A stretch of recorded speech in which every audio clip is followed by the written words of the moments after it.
une émission, une génération de femmes 100% féminin. Alors, à travers cette émission, nous recevons un panel de femmes qui viennent des horizons différentes et qui viennent nous parler de différentes thématiques. Et ce soir, nous avons sur ce plateau la prophétesse Nancy qui viendra nous parler de la thématique la présence de Dieu. Prophétesse Nancy, bonjour. Bonjour Sandrina. C'est une joie de pouvoir la recevoir sur ce plateau. Alors, prophétesse, est-ce que tu peux nous parler de toi, te présenter et nous dire d'où tu viens? Bonjour à tous ceux qui me suivent. Je suis la prophétesse Nancy, née Kazadi Lukusassina. J'évolue ici à Paris et je suis l'initiatrice du mouvement de la main de Dieu, qui est simplement un ministère qui accomplit sa mission dans l'accompagnement des personnes qui ont des défis, qui ont des problèmes. Nous les soutenons et nous les accompagnons dans la prière par des moments d'intercession. Et nombre 6 plutôt, 24 à 27, est notre mandat que nous avons reçu de la part du Seigneur, à savoir de faire comprendre au peuple de Dieu la réalité de la présence de Dieu, Dieu qui est présent au milieu de nous, Dieu qui s'implique dans nos vies afin de nous sauver, afin de nous libérer. En quelques mots, c'est ce que je peux vous dire sur ma présentation. Alors, donc, ce soir, nous allons aborder de la présence de Dieu. Alors, la question est, qu'est-ce que c'est que la présence de Dieu? D'emblée, je dirais que la présence de Dieu, c'est le fait, je définirais d'abord le mot présence, qui est simplement le fait d'être, le fait de vivre, le fait de... Quand on dit, par exemple, aujourd'hui, quand on parle de la présence de la sœur Sandrina, de la présence de Sandrina, par exemple, on réalise que Sandrina est là. On réalise qu'elle vit, on réalise qu'elle est vivante, qu'elle a du mouvement.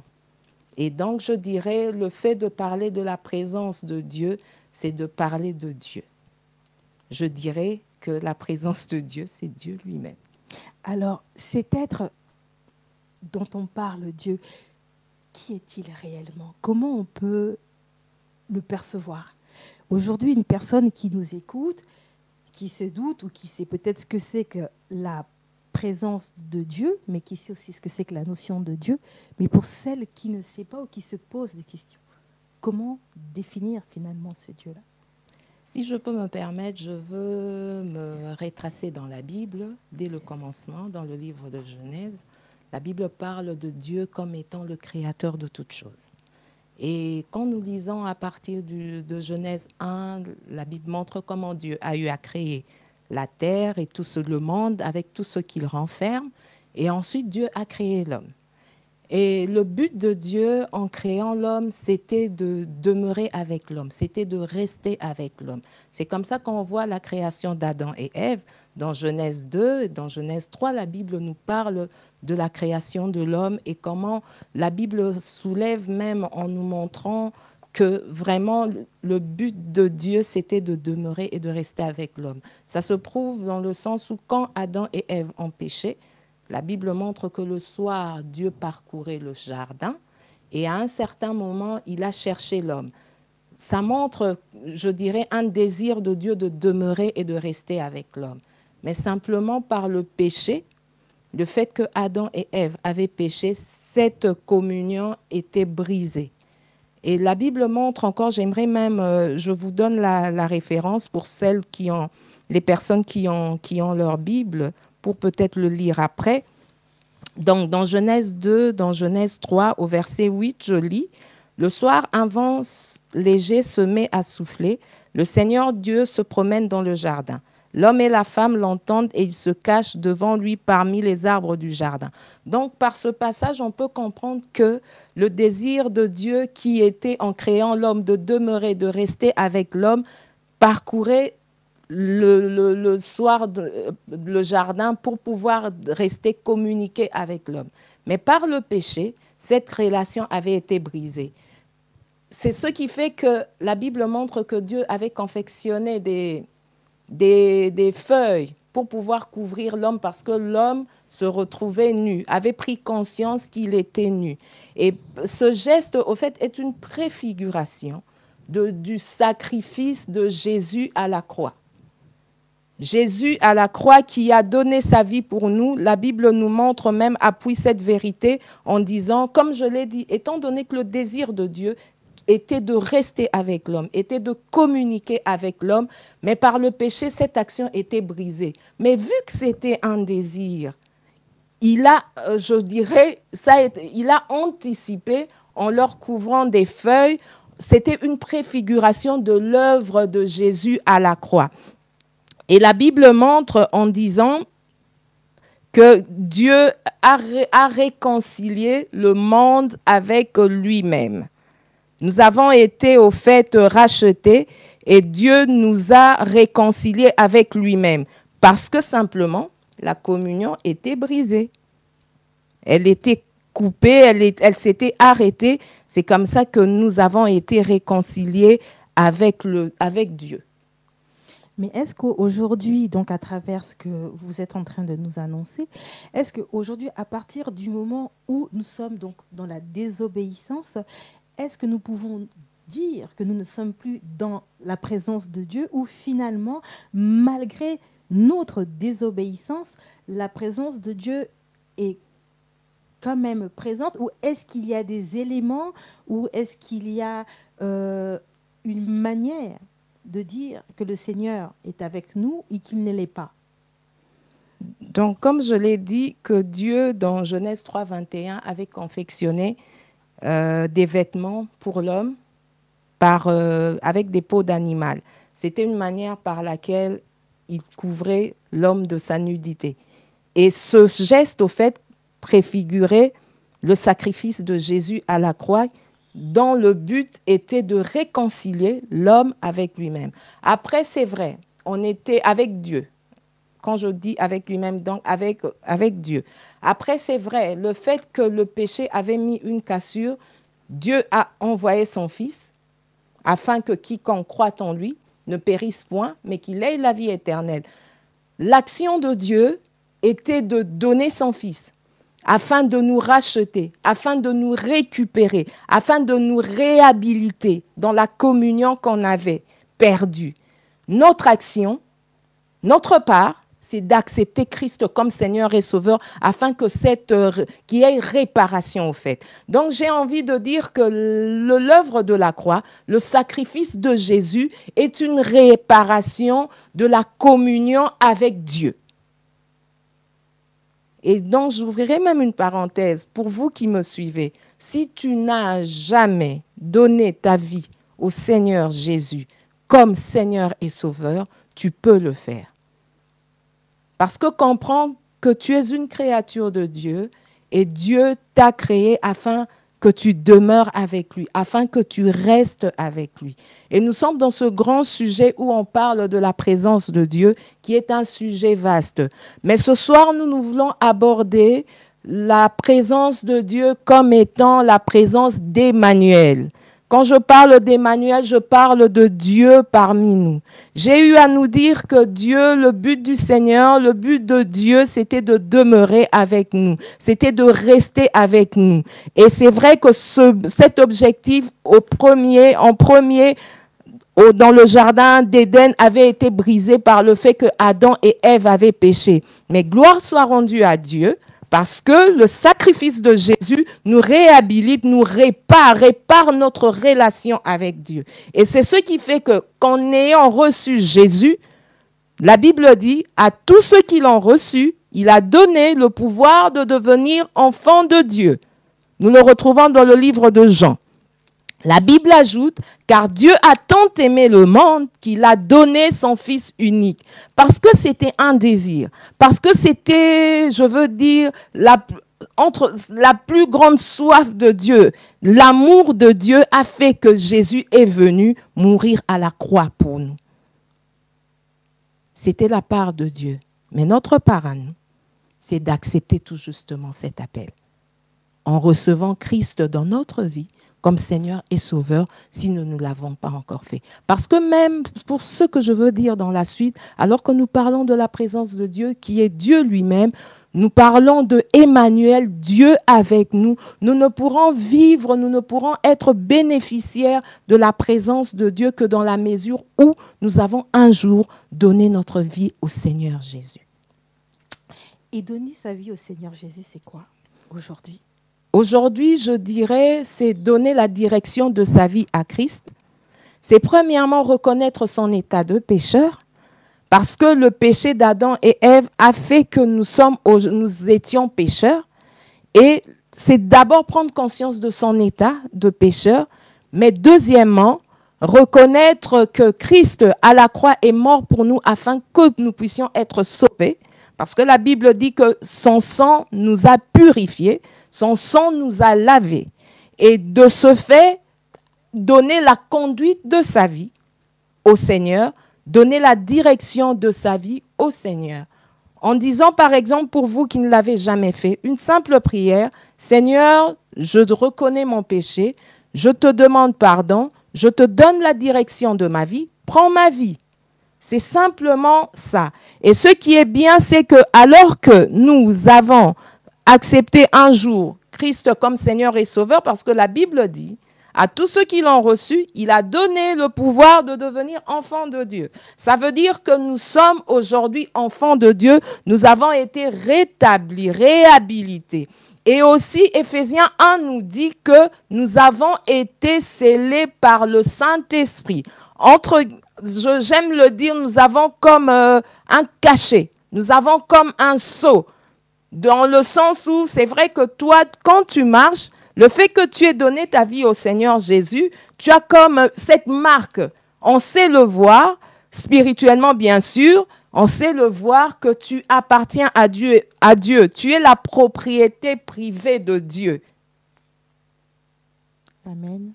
Donc c'est un peu ça. Et c'est ce qui fait que Dieu, alors que nous parlons de Emmanuel, Dieu avec nous, cette communion est réhabilitée, cette communion est réparée. Dieu vit en nous par le Saint-Esprit, par lequel nous avons été scellés, mais aussi il marche avec nous, il est à nos côtés. C'est ça tout justement ce qui est merveilleux.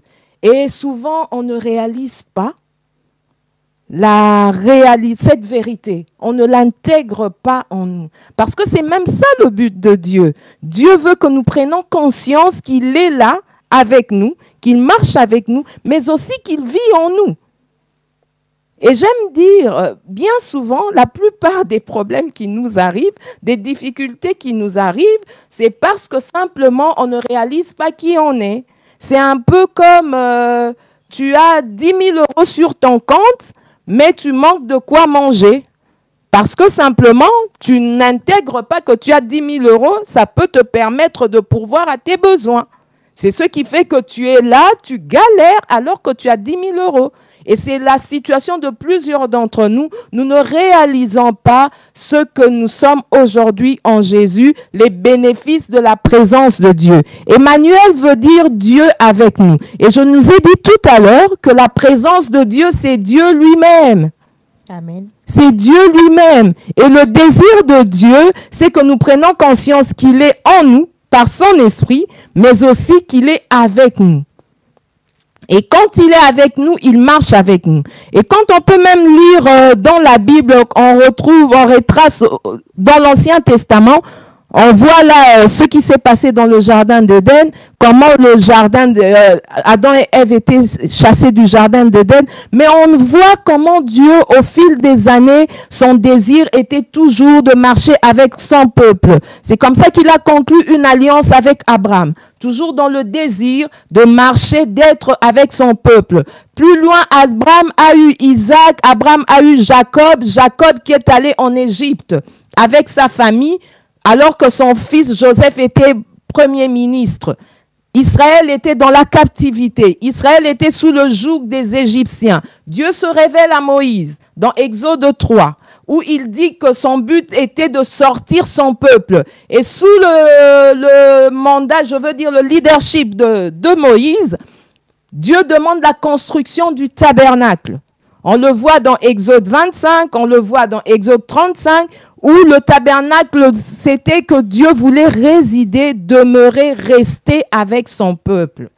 Et même la Bible nous montre comment, au travers de la présence de Dieu, Dieu a marché avec Israël. Dieu a été avec Israël. Et le but, comme je l'ai dit, de Dieu, c'est que nous prenions conscience qu'il est avec nous. Donc, si je comprends bien, c'est une prise de conscience. Voilà. Aujourd'hui, si on doit en parler et si on doit le dire, la présence de Dieu commence déjà par la prise de conscience. Tout à fait. Tout à fait. Parce que j'aime dire que tant que tu n'auras pas pris conscience d'une vérité, de quelque chose que tu as, tu ne bénéficieras pas de la chose. Il faut prendre conscience. Est-ce que ça suffit? Non. Je dirais que c'est le premier départ. C'est le premier départ. Après avoir pris conscience, donc là, aujourd'hui, je parle de moi. J'ai reçu Jésus-Christ dans ma vie comme Seigneur et Sauveur. J'ai pris conscience que j'ai été scellé par son esprit. Le Saint-Esprit vit en moi. J'ai pris conscience que Dieu marche avec moi. Je pense que alors que j'ai pris conscience que Dieu est avec moi, alors que j'ai pris conscience de la présence de Dieu au milieu de moi, cela ne suffit pas. Il est important, je dirais, d'entretenir. Parce qu'au fait, le fait même que je prenne conscience de la présence de Dieu, je suis dans un échange, je suis dans une relation. Cette relation qui a commencé le jour où j'ai accepté Christ dans ma vie comme Seigneur et Sauveur. Je suis dans une relation que j'entretiens. Comment je l'entretiens? Par ma vie, comme dit souvent communément, on utilise le terme ma vie de prière. Je parlerai là, moi j'aime plus parler dans les termes d'intimité. J'aime plus parler dans les termes de communion. Parce que je peux être en relation avec X, mais forcément ne pas être en intimité avec. C'est un fait. Voilà. Et je pars du fait que cette relation, je suis dans un échange où je le développe par mon intimité, par la proximité que j'ai avec Dieu. J'ai vraiment réalisé, moi, Nancy, que Dieu est avec moi. Et c'est quoi cette proximité avec le Seigneur? Qu'est-ce que tu peux nous en dire? Déjà, j'ai pris conscience qu'il est avec moi. Ça veut dire qu'il marche avec moi. Ça veut dire que je suis dans un échange avec lui. J'apprends à le connaître au travers de sa parole. Je médite la Bible. Je lis la Bible m'apprend à le connaître. Et j'apprends à lui parler. Et j'aime même ce que un homme de Dieu que je respecte dit souvent, prier, c'est retourner à Dieu sa parole. Donc, étant donné que je connais cette parole, je connais les vérités qui sont incluses dans cette parole, je les retourne à Dieu. Mais aussi, j'ai vraiment réalisé que Dieu est avec moi et j'aime sa présence. J'aime rester avec lui, j'aime passer du temps avec lui. Autant Dieu aime notre présence, dans sa présence, croyez-moi, Dieu nous chérit. La Bible dit que Dieu chérit l'esprit qui est en nous. Dieu aime le temps qu'on passe avec lui. J'ai une question. Alors justement, le fait de demeurer dans la présence du Seigneur, est-ce qu'on demeure dans la présence du Seigneur que lorsqu'on est dans un état d'intimité, de prière, ou finalement la présence du Seigneur, c'est un état permanent, un état quotidien? Moi, je dirais que la présence de Dieu, c'est un état permanent. Souvent, on tombe dans le piège où on parle de la présence de Dieu simplement quand on est enfermé dans sa chambre, par exemple. On est dans un lieu où on va prier. Mais moi, quand je parle d'intimité, je parle d'intimité au-delà des murs, au-delà d'un endroit bien, qui est une qualité de vie, qui est une vie. Je marche avec Dieu. Je peux être dans mon travail, par exemple. Je suis aide médico-psychologique. Pendant que je suis dans mon accompagnement, pendant que je suis dans mes soins, pendant que je suis dans mes fonctions, je suis intime à Dieu. J'ai une relation avec Dieu. Ça veut dire qu'en ce moment-là, je peux parler à Dieu. Dieu peut me parler simplement parce qu'on est proche, simplement parce qu'on a une intimité. Et j'aimerais dire que c'est quelque chose qui se cultive. Vous savez, plus tu demeures avec une personne, tu connais la personne. Tu sais mieux l'entendre. Aujourd'hui, je viendrai par exemple chez vous, dans la maison où il y a papa et maman, où il y a monsieur et madame qui sont mariés. On peut être tous là, mais monsieur, l'homme parle, le mari parle, fait même pas parler. Il fait juste un signe à sa femme comprend. Alors que toi et moi, enfants, si nous sommes présents là, nous ne comprendrons pas. Pourquoi ça se passe? Simplement parce qu'il y a une intimité, simplement parce qu'ils sont proches. Je nous ai dit, plus on se rapproche, plus on demeure ensemble, on apprend à se connaître, on apprend à connaître les habitudes, on apprend à connaître ce que l'autre aime. Et là, la parole de Dieu est le meilleur des supports qui nous apprend à connaître ce que Dieu aime pour nous. Mais même au-delà du fait de connaître la parole de Dieu, je pense que dans chaque relation, dans chaque communion, il y a des choses qui forcément Dieu va me demander à moi de ne pas faire, mais que à toi Dieu peut autoriser. Ce n'est pas pour autant que moi j'en ferai une doctrine, j'en ferai une légende, je dirais que maintenant c'est X, Y, Z. Non. J'ai encore une autre question concernant la présence de Dieu. Est-ce qu'aujourd'hui, la présence de Dieu relève du domaine du sacré seulement, ou est-ce que la présence de Dieu nous permet, là on a parlé dans notre vie courante, dans notre vie professionnelle, mais est-ce que dans notre vie maritale, par exemple, ou dans la relation qu'on peut avoir avec nos enfants, ou dans la relation qu'on peut avoir au quotidien avec le voisin, le voisinage, est-ce que on doit en permanence dans notre esprit, c'est-à-dire se dire que le Seigneur est là, ou on doit, en fait, c'est un état finalement naturel, ou est-ce qu'il y a une dissociation de l'intimité, c'est-à-dire la relation intime, et le fait que dans notre vie quotidienne, on prend conscience que en fait, le Seigneur est là en tout temps. Moi, je dirais, à la base, on prend conscience que Dieu est là, il est partout, il est avec nous. Après, cette vérité, alors qu'on l'intègre, d'où on a parlé de la prise de conscience, qui est le premier départ, mais je crois que cette intimité, je veux dire cette relation, se développe par notre intimité avec Dieu. Et dans cette intimité, ton intimité ne se caractérise pas seulement dans un domaine précis. À supposer que tu es prédicateur, tu te dis la présence de Dieu, c'est seulement... Non. Quand je parle de la présence de Dieu, c'est dans tous les domaines. Et même quand nous lisons la Bible, nous voyons que Dieu accompagnait Israël dans toute leur démarche. Donc, je veux dire, quand les femmes se levaient, par exemple, le matin, pour aller puiser de l'eau, elles avaient conscience. Parce que même la Bible dit que la nuée, Dieu, au travers de la colonne de feu, marchait avec Israël. Et j'aime parce que la Bible souligne que tant que la nuée ne se levait pas, Israël ne bougeait pas. Donc, ça veut dire qu'il y avait des femmes qui, le matin, vaquaient à leurs tâches ménagères. Il y avait des hommes qui, certainement, étaient des bergers, mais ils étaient tous toujours environnés sous la présence de Dieu. Donc, c'est pour vous répondre en disant que moi, j'estime qu'elle est dans tous les domaines. Et personnellement, je vis la présence de Dieu. Je vis Dieu qui m'accompagne, même dans ma prise en charge de travail. Je peux voir comment Dieu me soutient. Je peux voir comment Dieu... Je travaille avec un public déficient qui, des fois, ont des troubles de comportement. Mais je peux voir comment Dieu me soutient dans la prise en charge, dans le sens où ces personnes sont apaisées, dans le sens où, des fois, quand ils ont des troubles de comportement, ils peuvent vraiment être apaisés. Et la présence de Dieu, elle nous aide dans tout, même dans notre caractère. Comme je nous disais, je reviendrai souvent dans l'intimité.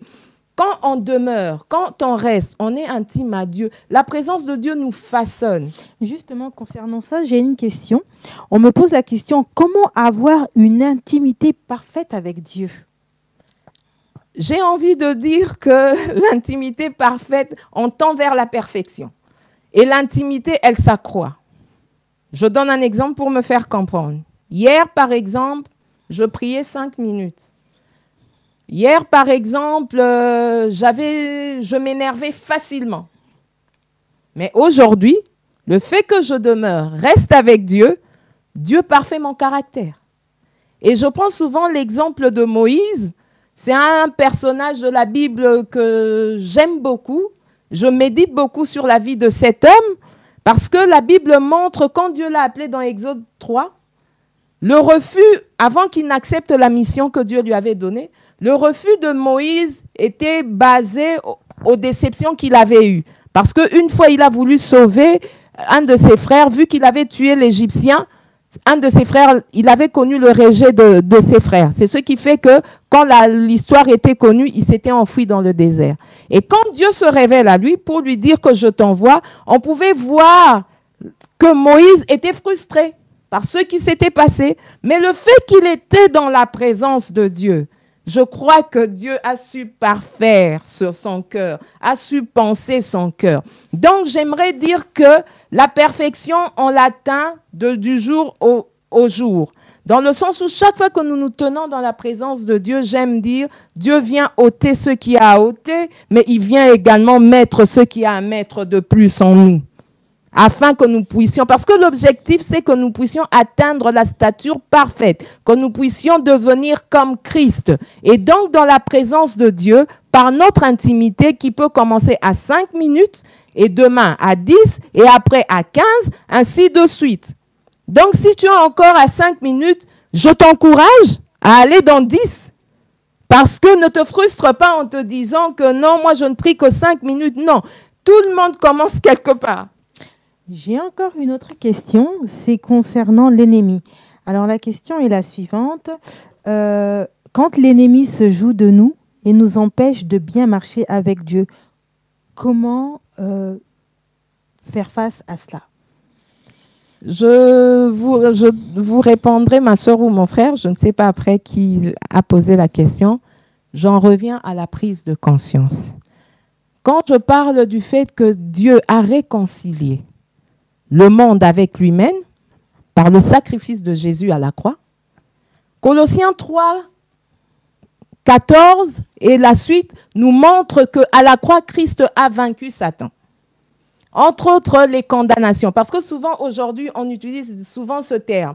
Oh, les familles condamnées. Oh, on utilise souvent ce terme. Et moi, j'aime dire que la Bible nous dit dans Colossiens 3, 14, c'est l'un des versets que j'aime beaucoup. La Bible dit qu'il a effacé l'acte dont les ordonnances nous condamnaient et qui subsistaient contre nous. Les réclamations du diable, tu peux les avoir. Mais c'est à toi encore de prendre conscience, comme je l'ai dit, de la présence de Dieu, de prendre conscience de ce que Jésus a accompli à la croix pour toi. J'aime même souvent dire... Souvent, on parle de l'esprit de poursuite. Vous l'entendez souvent? Tout à fait, constamment d'ailleurs. Alors, moi je dis, j'aime illustrer Exode 14. La Bible nous raconte là le récit de la sortie d'Israël de l'Égypte. À un certain moment, j'aime la Bible. La Bible dit que Dieu, au travers de la colonne de feu, parce qu'en fait, la présence de Dieu dans l'Ancien Testament, surtout sous les enfants d'Israël, se manifestait par la nuée, par la colonne de feu. Et la Bible dit que Dieu, au travers de la colonne de feu, vient se mettre entre le camp des Égyptiens et le camp des enfants d'Israël. C'est ce qui fait que les deux camps ne se rapprochaient pas. Et donc, j'aimerais simplement vous répondre en vous disant que prenez conscience de l'œuvre de la croix. Le diable, la Bible dit que c'est un menteur. Et lui, ce qu'il fait, il vient injecter, il vient te faire croire que tu es sous le joug, il vient te faire croire.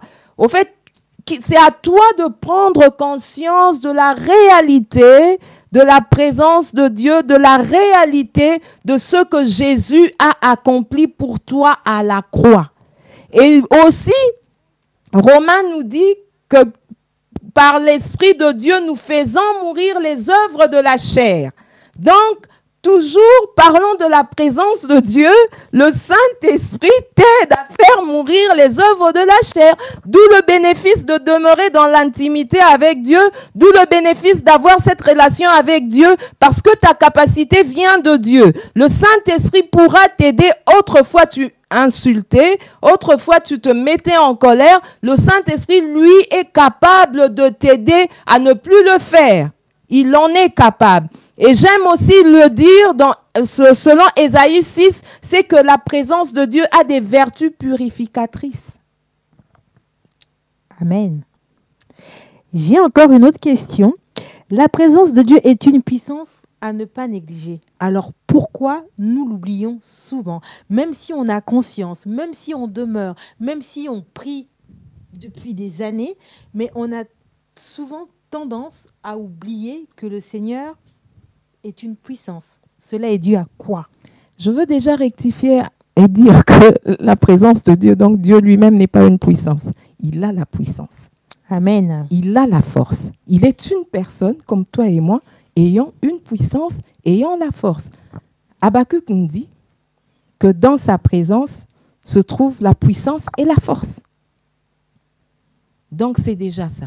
C'est ça tout justement ce dans quoi le diable nous emmène souvent. À oublier que cette présence était réelle, à oublier que cette présence était à nos côtés. Alors que tu as peut-être fait, et même tu remarqueras, j'aime dire, le diable peut t'emmener à faire tout, sauf à aller dans la présence de Dieu. J'ai encore une autre question. Ce verset qui dit « Tout concourt à ceux qui aiment Dieu ». Oui. Alors, à travers ce verset, en toute chose, le Seigneur est là et tout ce qu'on fait finalement est toujours mené par le Seigneur. Les bonnes choses, les mauvaises choses, puisque Dieu est présent en toutes choses. Alors, parlons de cette marche, de cette intimité avec Dieu. Moi, Nancy, je parlerai toujours de moi pour mieux me faire comprendre. Alors, moi, Nancy, je marche avec Dieu. En effet, il est à mes côtés, en effet. Et dans cet échange, on a des moments d'intimité, on a des moments d'amour. Ces moments d'amour, je les exprime par mes moments d'adoration. D'où l'importance d'être un adorateur, un vrai adorateur du Seigneur, où je lui dis ce qu'il est pour moi. Je réalise chaque jour que sans Dieu, je ne peux vivre. Je réalise que des fois, je me dis, Seigneur, tu avais raison que le Saint-Esprit soit là. Parce que s'il n'était pas là, je ne sais pas ce que je serais devenue. Au fait, à chaque minute, à chaque pas, je réalise que Dieu est avec moi. Et dans cet échange, dans cette marche, dans cette intimité, alors que je la développe, j'ai dit, notre objectif, c'est d'atteindre la perfection de Christ. Alors Dieu, qu'est-ce qu'il fait en tant que bon coach? Il nous transforme des fois. Il nous change. Je nous ai dit que la présence de Dieu vient faire deux choses. Elle ôte ce qui a ôté en nous. Elle rajoute ce qui a rajouté en nous. Et souvent, ce verset que vous venez d'évoquer est souvent utilisé quand on passe, on vit des moments sombres, des moments d'épreuve. Et dans cette démarche dans laquelle on est, Dieu, j'ai dit, qui est un bon coach, nous forme, nous prépare. Parce que l'objectif, c'est d'atteindre la perfection. Et dans cette perfection, il permet des situations pour nous corriger, pour nous changer, pour nous perfectionner. Ce par les épreuves, ce par les situations que l'on vit. Et vous savez, généralement, quand on a une maladie, le vaccin pour éradiquer, mettre fin à la maladie, on le conçoit du virus qui produit, qui cause la maladie. Et j'aime dire, je donne un exemple. Si, à supposer que tu étais un homme colérique, par exemple, une femme colérique, Dieu, pour détruire, ôter la colère en toi, va créer autour de toi des personnes qui te mettent en colère afin de te purifier, afin d'ôter la colère en toi. Et même dans les situations par lesquelles on passe, des fois, ça peut être une femme qui a connu son mari qui est parti avec une autre, ça peut être un cas de maladie. Mais Dieu, le but de Dieu, c'est de t'emmener à la perfection. C'est ça le but du Seigneur. Donc toi, j'ai envie de dire à une personne qui traverse des moments difficiles, ne regarde pas tout ce qui est autour. Regarde la main de Dieu derrière. Regarde ce que Dieu veut atteindre dans ta vie. C'est alors que tu écourteras peut-être même ton épreuve. Alors, j'ai une autre question, c'est toujours concernant la présence de Dieu, les noms de Dieu.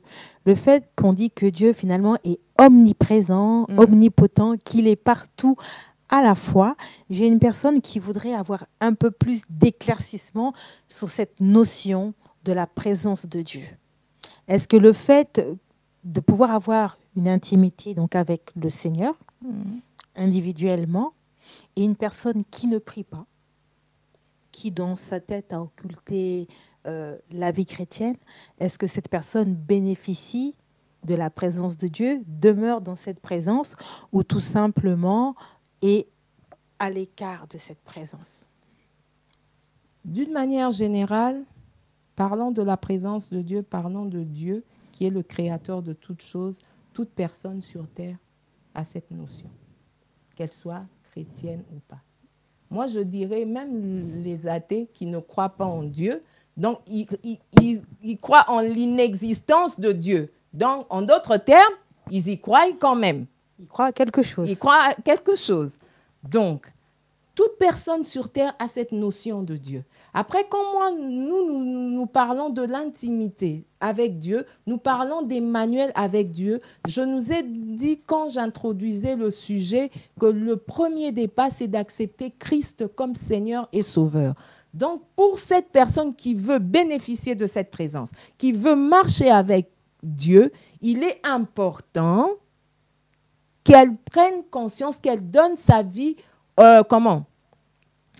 qu'elle accepte Christ comme Seigneur et Sauveur. Après, j'ai envie de dire, cette personne, par exemple, qui ne connaît pas Christ, qui n'a jamais donné sa vie au Seigneur Jésus comme étant Seigneur et Sauveur, il peut certainement réaliser que Dieu est là. La preuve est que tu peux trouver une personne qui se trouve dans un cas, qui crie par exemple le nom de Jésus. Le nom de Jésus. Moi, je me souviens, j'avais une voisine qui, quand j'étais au Congo, elle était musulmane, mais une fois elle s'est retrouvée dans une situation, elle a crié le nom de Jésus. Elle a crié le nom de Jésus, alors qu'elle était musulmane. Donc, moi, je dirais, pour bénéficier de la présence de Dieu, parce qu'il y a des bénéfices, et même c'est dans ça que l'on est, quand on parle de Emmanuel avec nous, il est important de donner, d'accepter Jésus dans sa vie comme Seigneur et Sauveur. Parce que c'est au fait la clé qui te donne l'accès, qui te donne les bénéfices. C'est comme un pass. Tu es aujourd'hui dans ton travail pour accéder, même dans les logiciels qu'on utilise pour, comme instrument de travail, d'outils, tu as besoin d'un pass pour accéder. Et le fait de donner sa vie à Jésus, d'accepter Christ comme Seigneur et Sauveur, je dirais que c'est le pass. Amen, amen, amen, amen. J'ai encore une autre question concernant toujours la présence de Dieu.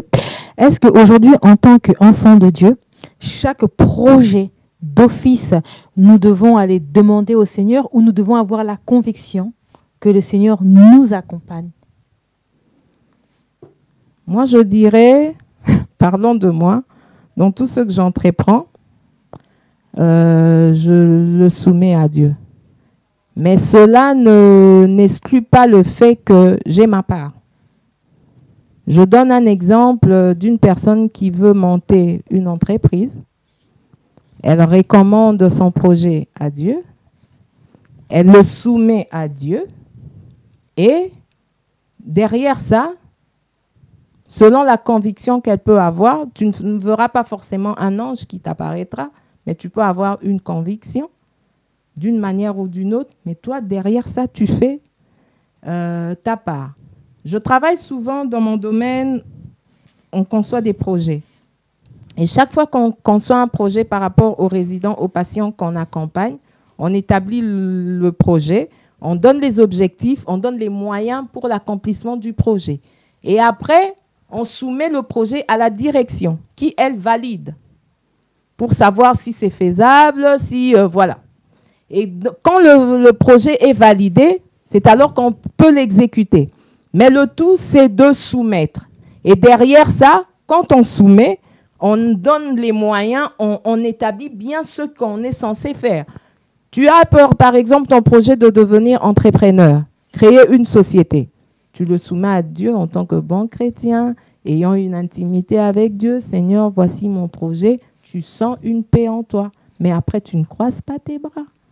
Je pense que tu as des démarches. Il y a tout un chemin à faire derrière. Des démarches administratives à faire. Et même sur le plan technique, si c'est une société d'informatique, par exemple, tu vas concevoir ordinateur, le matériel.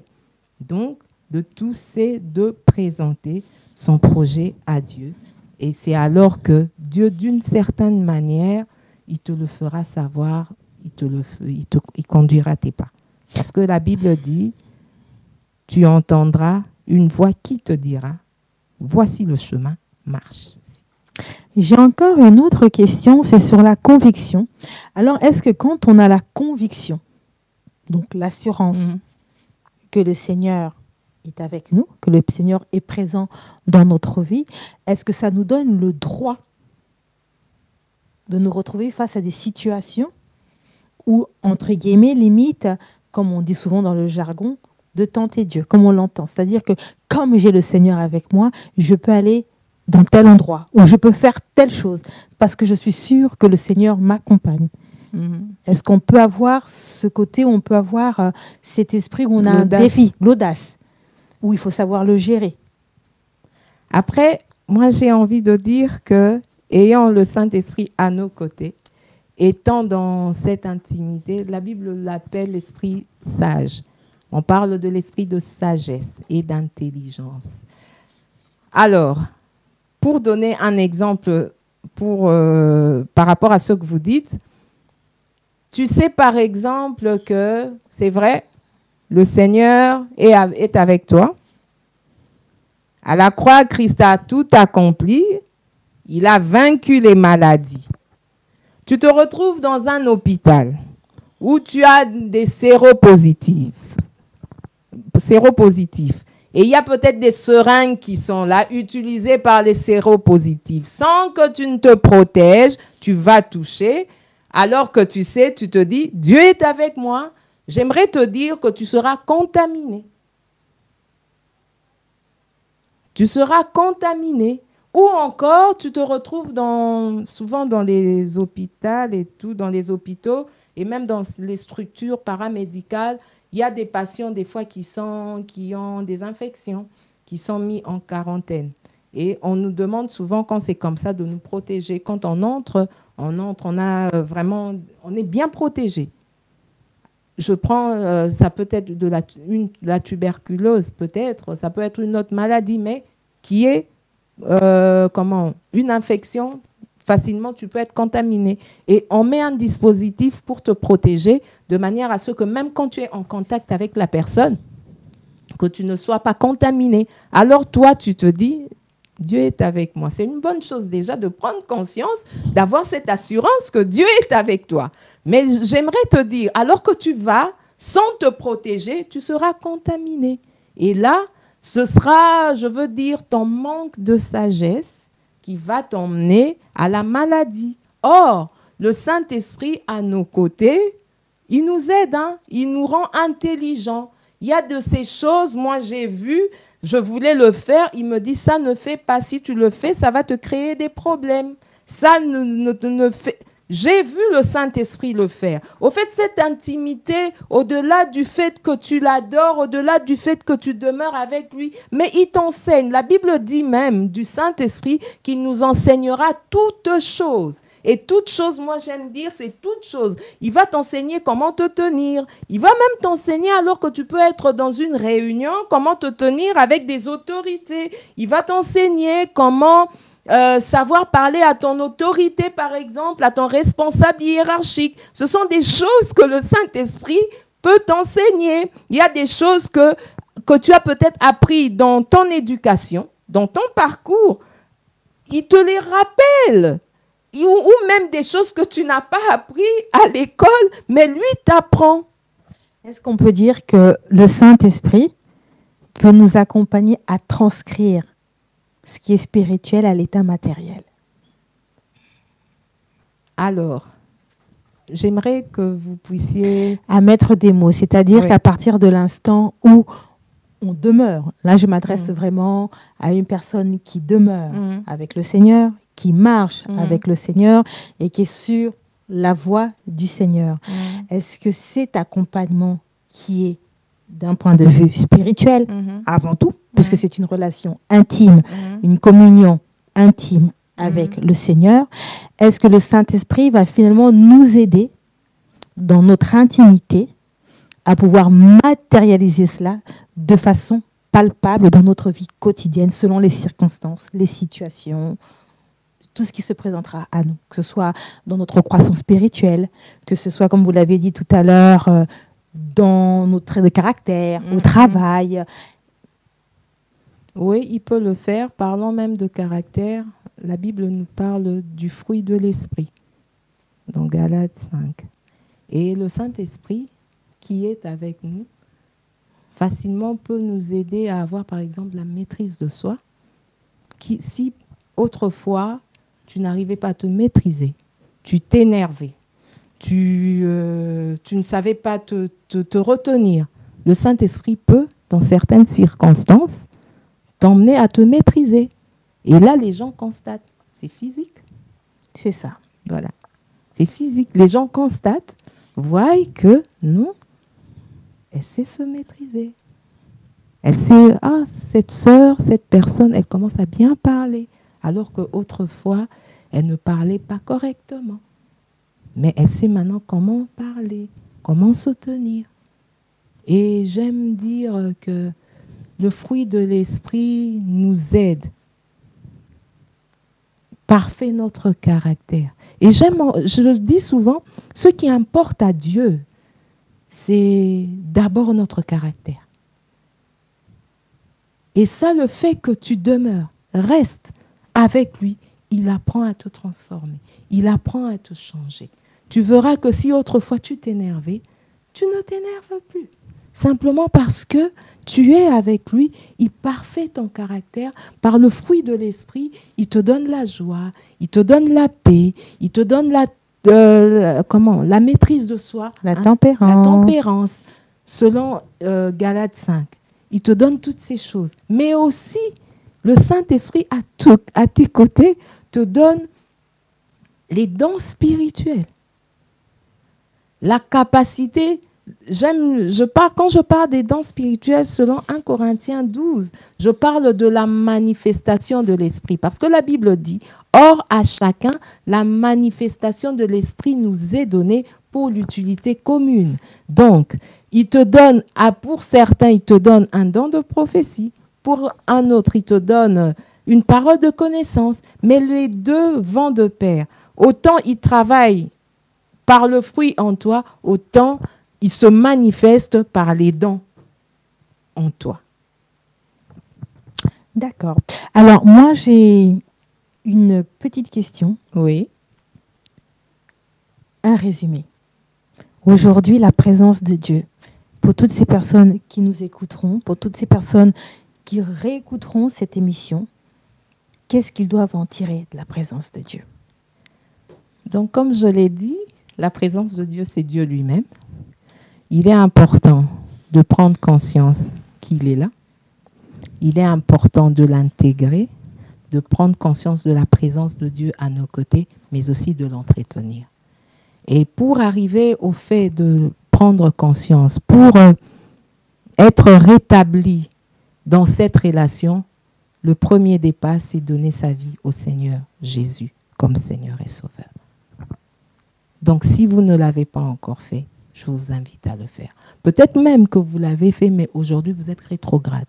Il est encore possible d'être restauré dans cette relation.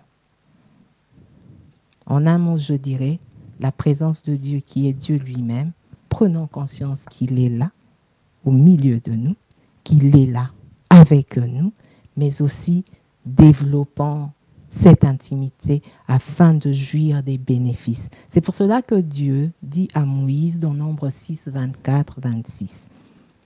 Il dit, c'est ainsi que Aaron et ses fils placeront mon nom au milieu des enfants d'Israël en disant, et c'est la prière que je suis en train de faire pour vous, que l'Éternel vous bénisse et vous garde. Que l'Éternel fasse lever sur vous la lumière de sa face et qu'il vous accorde la paix. Parce que la présence de Dieu, en effet, nous emmène la paix, nous emmène le repos. Et ma prière est que pour toutes les personnes qui m'écoutent, alors que nous sommes dans ce sujet qui parle de la présence de Dieu, qui parle de Dieu, ma prière est que Dieu donne le repos à toute personne qui m'écoute, qui m'entend. Selon Exode 33, 17, Dieu dit à Moïse, je marcherai moi-même avec toi et je te donnerai du repos. Que Dieu vous bénisse. Amen, amen. Alors ce soir, nous avons reçu la prophétesse Nancy qui était sur le plateau, qui est toujours sur le plateau d'ailleurs, et qui nous a parlé de la présence de Dieu. Alors, si vous aviez des questions concernant ce sujet, vous pourrez toujours les poser en commentaire en dessous du live. Nous nous ferons donc une joie de vous répondre, voire dans les heures, les jours, les semaines à venir. Par contre, concernant cette émission, je ne suis que ravie parce que chaque jour un peu plus, nous recevons donc différentes panélistes qui viennent sur cette émission, qui viennent nous faire part de leur expertise, de leurs changements et qui viennent apporter des messages différents les unes des autres. Et je ne peux que dire merci au Seigneur pour ce mandat, merci au Seigneur pour cette émission qui est en train de clore chaque jour un peu plus. Alors, il faut savoir que sur la plateforme Femmes Générationnelles, vous allez constater qu'il y a plusieurs transformations qui sont en cours et qui sont en train de se mettre en place. Il faut savoir qu'à travers cette plateforme, il y a pas mal d'événements qui sont en cours. D'où samedi, il y a l'atelier de Miali qui était là, je pense, il y a quelques semaines et qui était venu nous parler comment devenir une entreprise inspirante. Ce samedi, son atelier aura lieu sur Paris. Elle viendra nous parler de l'art du storytelling qui est très nécessaire et très important pour toute personne qui justement se retrouve dans un milieu entrepreneurial, mais aussi pour ta vie quotidienne, savoir comment raconter l'histoire de ta vie et savoir comment finalement te vendre dans ta vie quotidienne en permanence. Il y a aussi donc la prochaine émission qui aura lieu le 20 août et nous aurons une autre panéliste, donc Laetitia, qui viendra nous parler de la connaissance de soi, Laetitia Gombolo, qui viendra nous parler de ce thème. Et bien évidemment, dans les jours et dans les mois à venir, nous aurons d'autres femmes qui passeront sur ce plateau avec des thèmes différents les unes des autres.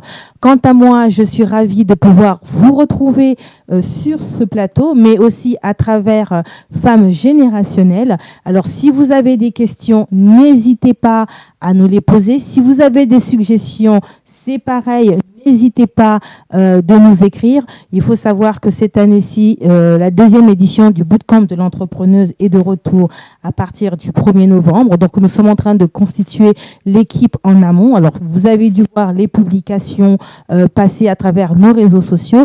Vous êtes intéressés, n'hésitez pas. Nous sommes ouverts à toute proposition. Alors, soyons nombreuses autour de ce thème. L'entrepreneuriat au féminin, c'est pour chacun de nous. Il n'y a pas une question de se dire que je suis moins capable que l'une ou que l'autre. Au contraire, bien évidemment, osons, allons de l'avant, battons-nous, soyons dans l'action, demeurons vraiment des femmes audacieuses, des femmes de prière, bien évidemment, mais aussi des femmes qui veulent briller. Briller pas pour notre gloire personnelle, mais tout simplement pour le royaume. Montrons que nous sommes vraiment une armée de femmes qui va de l'avant et qui progresse. Alors, je vous remercie pour cette émission. Je remercie la prophétesse Nancy. Merci. Est-ce qu'elle a quelque chose qu'elle veut encore nous dire sur la fin de cette émission? Juste vous remercier pour l'invitation. Et aussi remercier tout le public qui nous a suivis. Et aussi, en premier, remercier le Seigneur qui a permis la réalisation de cette émission. Que Dieu vous bénisse. Comme je l'ai dit, notre mission, c'est de nous faire comprendre la réalité de la présence de Dieu à nos côtés. Et ma prière est que chacun de nous prenne conscience que Dieu est là pour nous. Soyons bénis. À la prochaine. Merci. Alors, quant à moi, je suis encore ravie de vous avoir eu ce soir sur le plateau. Nous nous retrouvons donc dans une prochaine émission à partir du 20 août, La connaissance de soi avec Laetitia Gombolo. Bonne soirée à vous et au plaisir de nous retrouver très prochainement. C'était Sandrina Pacotte, fondatrice de Femmes Générationnelles.